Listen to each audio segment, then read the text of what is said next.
Alright, Emily, let's go ahead and see if we can start fine-tuning this or doing some troubleshooting.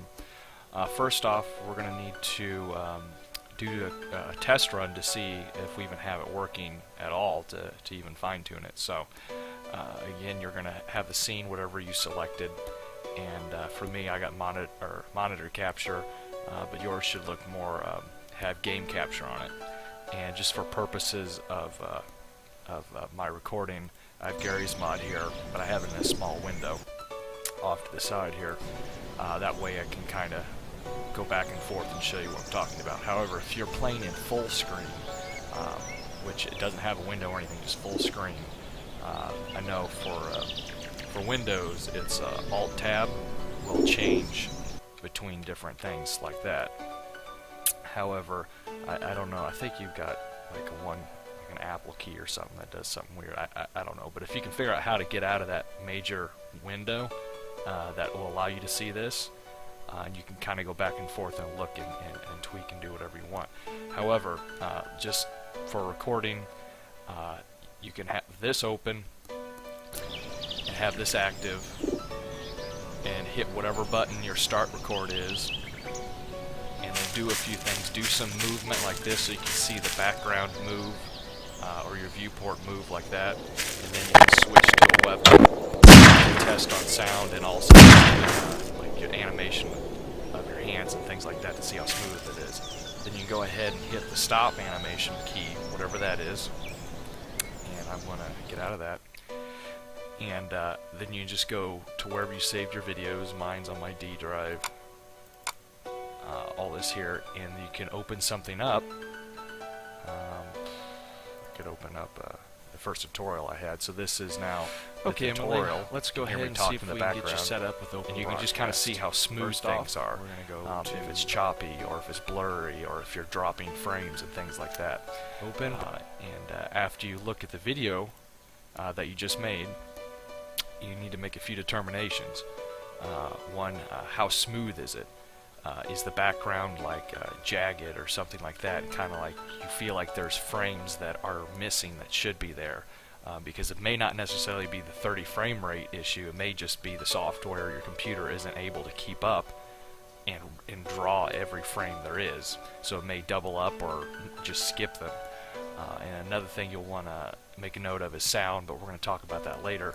But just overall quality, how smooth are lines and things like that, does it seem blurry? And based on those decisions, you can go ahead and tweak things. You know, I like the way mine is set up right now, but let's just start in settings here, the things that I would advise that you could change to try to improve. Alright, so we're going to go to encoding, and the bitrate is right here. Now this is like how much, my understanding is how much you want your computer to focus on drawing each individual frame. The higher the number, the more resources and more effort your computer is going to put into drawing one frame. So this would improve the overall kind of blurriness, or it'd make things sharper. It just makes it a nicer, pretty picture.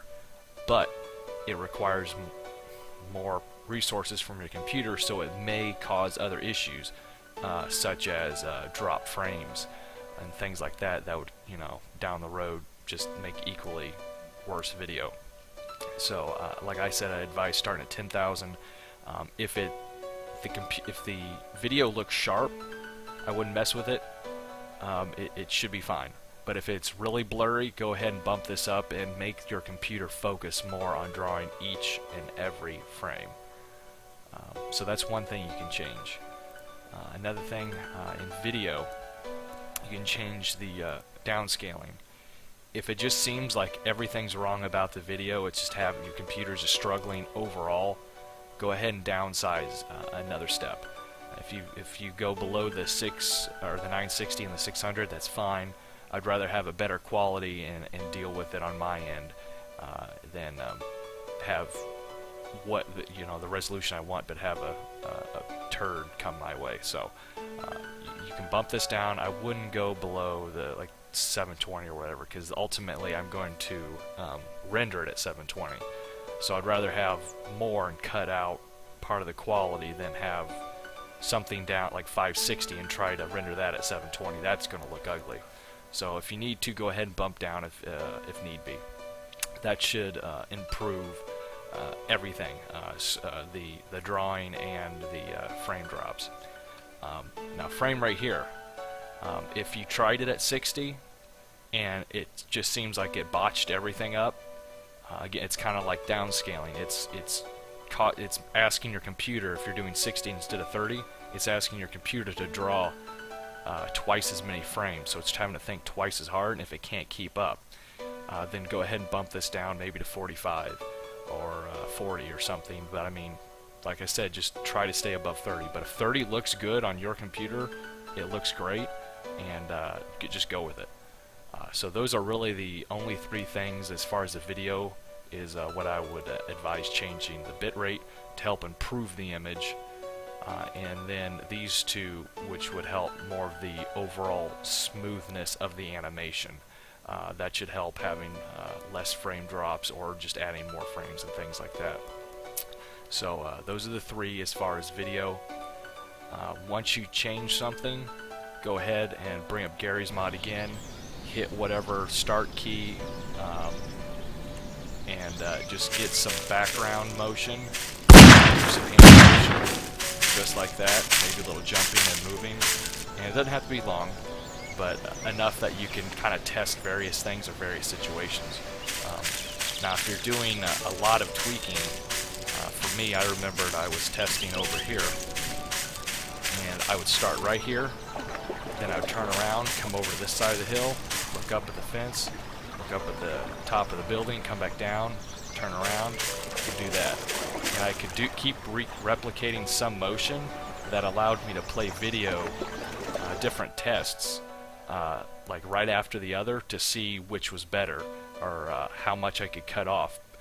Because, like I said, we're not going to capture at 1080p at 120 frames a minute, or 120 frames a second, just for me to render it at 720 at 30 frames and put it on YouTube. So I mean, if it looks great, that's great, but if you can cut it back a little bit, keep cutting it back until it's not usable, I guess.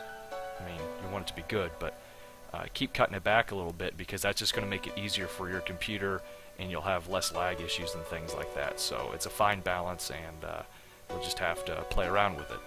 Hopefully this will aid in fine-tuning your video.